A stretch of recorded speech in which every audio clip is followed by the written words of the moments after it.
Continuando con las cápsulas informativas, vamos a ver ahora la pensión por discapacidad. Acuérdense que en la cápsula anterior vimos que el seguro de discapacidad y sobrevivencia es un solo seguro, es lo que llamamos el seguro de vida. Es un 0.95% de nuestro salario que se aporta para cubrirnos ante la contingencia de la discapacidad o, en el peor de los casos, el fallecimiento. Nos vamos a enfocar ahora en la discapacidad y en una siguiente cápsula vamos a ver el seguro de sobrevivencia. Ahora bien, ¿qué es la pensión por discapacidad? Es el monto de pensión mensual que paga ya sea o la compañía de seguro que contrata la AFP en el caso de que el afiliado esté en el sistema de capitalización individual, o el Ministerio de Hacienda en el caso de que el afiliado se encuentre en el sistema de reparto por la ocurrencia de un siniestro que da el origen a la discapacidad. Entonces, para estos fines existe en el caso de las AFP un contrato, que es lo que llamamos el contrato póliza, que se firma entre la compañía de seguro que selecciona la administradora de fondos de pensiones y la propia administradora de pensiones. En el sistema de reparto es diferente. Fíjense que no hay una compañía de seguro, ¿entiende? Lo que es esta administración es como si fuera un híbrido entre lo que es una compañía de seguro y una AFP, porque incluso hay funciones, ¿entiende?, que son similares tanto para las compañías de seguro como para la AFP y de las AFP para el Ministerio de Hacienda. O sea que funge como si fuera compañía de seguros y administradora de fondos de pensiones. Pero vamos a ver básicamente cuáles son los requisitos y qué es lo que se requiere para poder acceder a una pensión por discapacidad, más allá de que el trámite se haga a través de una entidad o de otra, o de que lo otorgue una compañía de seguro o el Ministerio de Hacienda. ¿Por qué lo estamos viendo de manera conjunta, tanto reparto como capitalización? Porque el sistema del seguro de discapacidad y sobrevivencia opera similar para ambos sistemas. Ahora bien, ¿cuáles son los requisitos? Primero es estar cubierto por el seguro de discapacidad y sobrevivencia. Fíjense que como yo estoy cubierto siempre y cuando mi empleador haga el pago de esos aportes previsionales. Los aportes previsionales se hacen de manera conjunta, no es que yo pueda pagar el seguro de discapacidad y no pagar el seguro de vejez.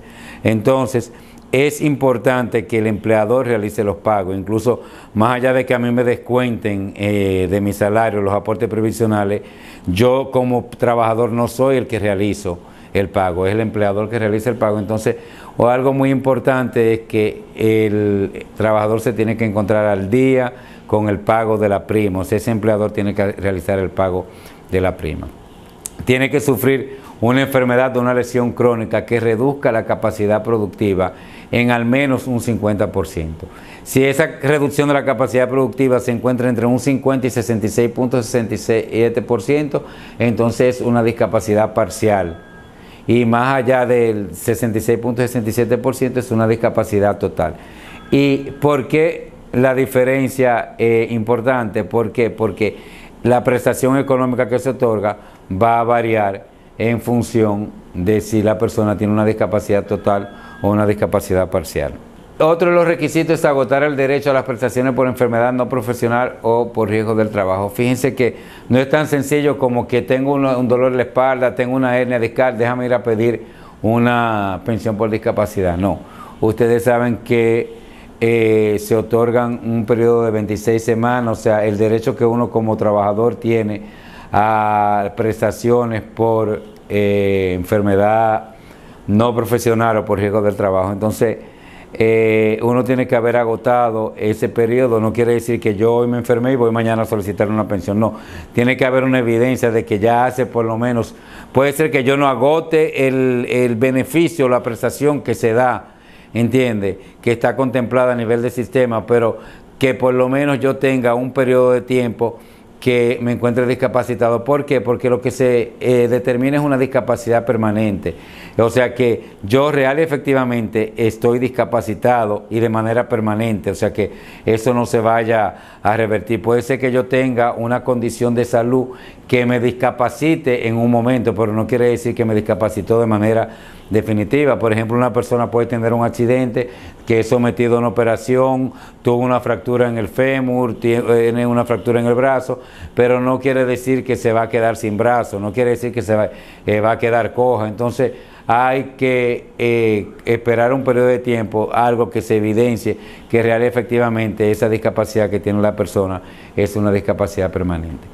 Y no es simplemente con un certificado médico, se requiere un dictamen que lo emite la Comisión Médica Regional o la Comisión Médica Nacional, que son instancias creadas por la propia ley para evaluar y calificar el grado de discapacidad de la persona.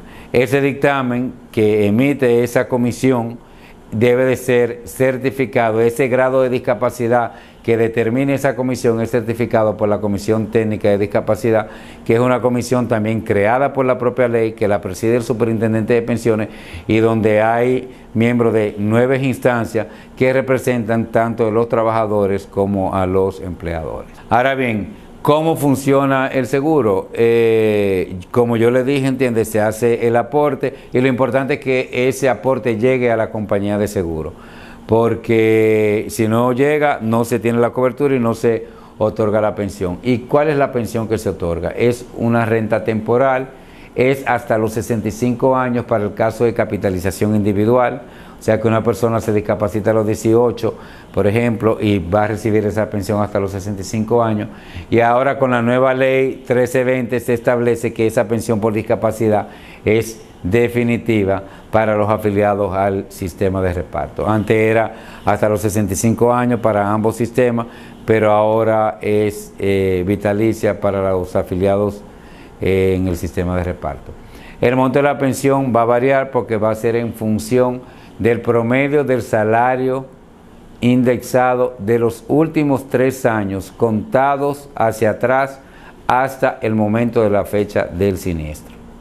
Entonces, vamos a suponer que una persona se siniestra, cuando se evalúa y se califica por las comisiones médicas determinaron que la fecha de siniestro es el 1 de enero del 2020, entonces se cuentan los salarios que fueron desde el 1 de enero del 2017 hasta diciembre del 2019. El promedio de esos salarios, puede ser que en ese promedio haya 36 salarios, como solo hayan habido 24 salarios o 12 salarios. Es el promedio del salario devengado de los 3 años. Ahora, ¿a partir de cuándo se tiene el derecho a la pensión?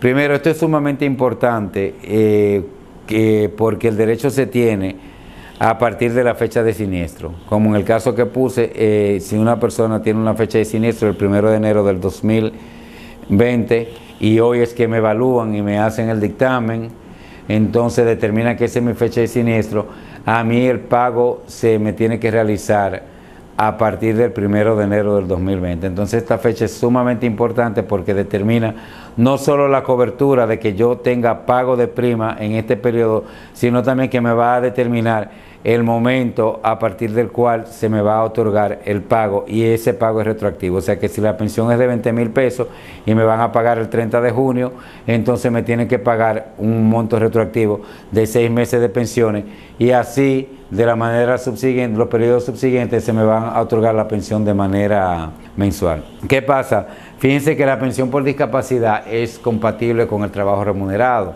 Entonces, es por esto que tanto las compañías de seguro como el Ministerio de Hacienda fungen como agentes de retención. ¿Agentes de retención de qué? De esos aportes previsionales. Yo como discapacitado sigo haciendo los aportes previsionales para poder acceder cuando llegue a la edad de jubilación, a la jubilación o a la pensión por vejez. Entonces, en ese sentido, tanto Ministerio de Hacienda como compañías de seguro fungen como agentes de retención. Las compañías de seguro son contratadas a elección de las administradoras de fondos de pensión, o sea que esa decisión la toman ellos, y cuando yo me afilio a una AFP, yo le otorgo, digamos, a esa AFP el derecho a que sea ella quien contrate la compañía de seguro. Como mencioné en una de las cápsulas anteriores, la TCS transfiere o dispersa ese monto del 0.95% a la administradora de fondos de pensiones, quien le transfiere a su vez a la compañía de seguro. Y la cobertura se tiene a partir del primer momento en que se hace el pago a la seguridad social. Aquí aclaro porque esto se presta para confusión. Vamos a pensar una persona que empieza a cotizar empieza en un trabajo el 1 de enero, los aportes previsionales se hacen al mes siguiente. Pero si una persona se siniestra el 15 de enero, no tiene cobertura, sino que la cobertura se inicia a partir del primer pago. ¿Por qué? Porque ya el 15 de enero todavía no se ha realizado el pago a la seguridad social. O sea, el pago de la prima del seguro es un pago pre. O sea, si bien yo lo hago después de haber trabajado, yo lo hago para tener cobertura al mes siguiente. Si lo hago los primeros días de febrero, entonces tengo cobertura durante el mes de febrero, pero no tengo cobertura durante el mes de enero. Ahora bien, ¿quién establece las prerrogativas de esas cláusulas, de ese contrato que existe entre las AFP y la compañía de seguro? Es el Consejo Nacional de Seguridad Social. Establece las prerrogativas que van a primar en ese contrato entre ambas partes, ¿entiende? Incluso operan exclusiones, se determina la forma de funcionamiento, el porqué de esas exclusiones, cuáles son esas exclusiones, cuáles son los requisitos para poder acceder al beneficio.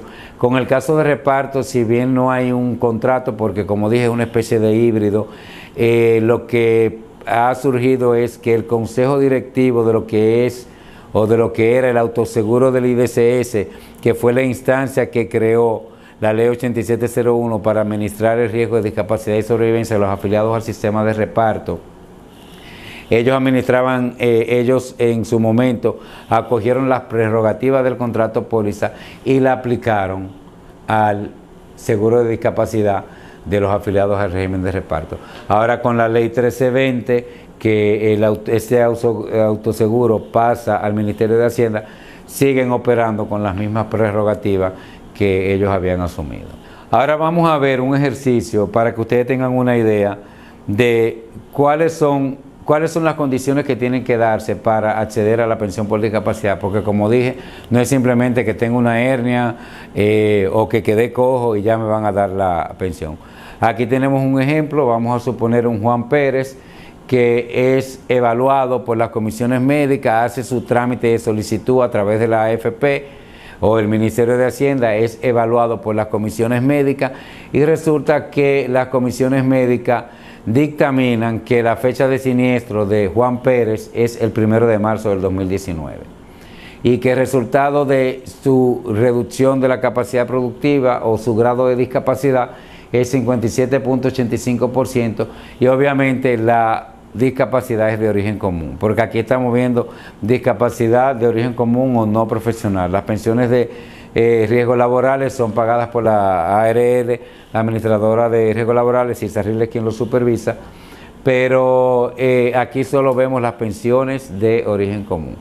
En el caso de Juan Pérez, nos encontramos que la historia laboral de él indica que él tenía un salario promedio cotizado de los últimos 36 meses de 39.700 pesos, pero los 36 meses contados hacia atrás del 1 de marzo del año 2019. Entonces, ¿qué es lo que queremos? Determinar cuál es el monto de pensión, cuál es la fecha de finalización, tomando en consideración que el trabajador está protegido por el sistema de reparto, y cuál es el monto retroactivo que se le va a pagar, asumiendo que el pago se va a realizar el 30 de junio del año 2020. Bueno, siguiendo con el ejemplo, tenemos que si tenemos que el promedio del salario cotizado indexado es de 39.700 pesos y su discapacidad por el grado que alcanzó es una discapacidad parcial, el porcentaje que se le otorga es el 30% de ese promedio salarial, lo cual arroja una pensión de 11.910 pesos.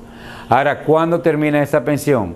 Como es un afiliado al sistema de reparto, esta pensión es de carácter vitalicio. O sea, esta pensión va a durar mientras vida tenga Juan Pérez.